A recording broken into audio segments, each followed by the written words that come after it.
West Bengal state university BA history honours 6 সেমিস্টারের সম্ভাব্য প্রশ্নগুলি নিয়ে আজকে আলোচনা করা হবে এই ভিডিওতে।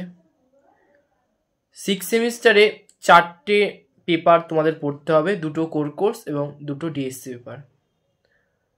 কোর কোর্স 13 এবং কোর কোর্স 14 এবং ডিএসসি 4 এবং ডিএসসি 5।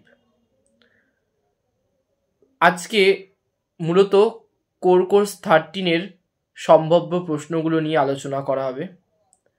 কোর কোর্স 13-এ যে বিষয়টি পড়তে হবে তা হলো history of India after independence, অর্থাৎ ভারতের স্বাধীনতার পর যে যে ঘটনাগুলো হয়েছিল ভারতবর্ষে সেগুলোই পড়তে হবে তোমাদেরকে।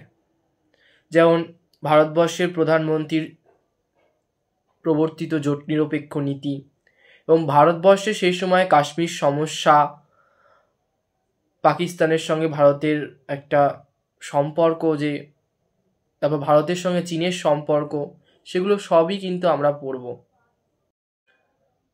চলো দেরি না করে ভিডিওটা শুরু করা যাক।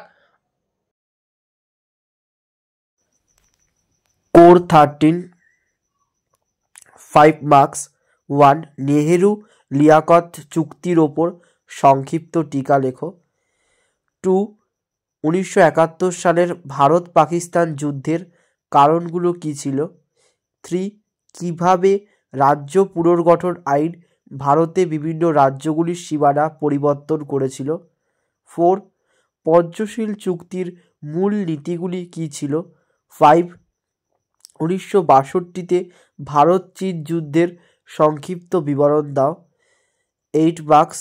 1. 1947 সালের ভারতীয় স্বাধীনতা আইনের প্রধান ধারাগুলি কী ছিল। 2. ভারতের সংবিধানের প্রস্তাবনার ওপর একটি টিকা লেখো। 3. সবুজ বিপ্লবের ওপর একটি সংক্ষিপ্ত টিকা লেখো। 4. হিন্দু কোড বিল ভারতে নারীদের অবস্থার উন্নয়নে কতখানি সফলতা লাভ করেছিল। 5. অস্পৃশ্যতা দূরীকরণ আইন এর ওপর একটি টিকা লেখো। 6. পাঞ্জাব ও পশ্চিমবঙ্গের উদ্বাস্তু পুনর্বাসন প্রক্রিয়ার তুলনামূলক আলোচনা করো। 12 মার্কস। 1. স্বাধীন ভারতের ওপর দেশভাগের প্রভাবের মূল্যায়ন করো। 2. স্বাধীনতার পর ভারতে দেশ গঠন প্রক্রিয়ার সমস্যাগুলি পর্যালোচনা করো। 3. কাশ্মীর সমস্যার প্রকৃতি বিচার করো। 1970 সাল পর্যন্ত ভারত কীভাবে এই সমস্যার মোকাবিলা করেছিল। 4. জোট নিরপেক্ষ আন্দোলনের মূল উদ্দেশ্যগুলো কী ছিল। এই আন্দোলনের একজন স্থপতি রূপে নেহেরুর ভূমিকার মূল্যায়ন করো। 5. ভারতীয় ইউনিয়নে দেশীয় রাজ্যগুলির সংযুক্তিকরণের পথে বাধাদানকারী সমস্যাগুলি সম্পর্কে আলোচনা করো। ভারত কীভাবে দেশীয় রাজ্যগুলির সংযুক্তিকরণে সাফল্য লাভ করেছিল।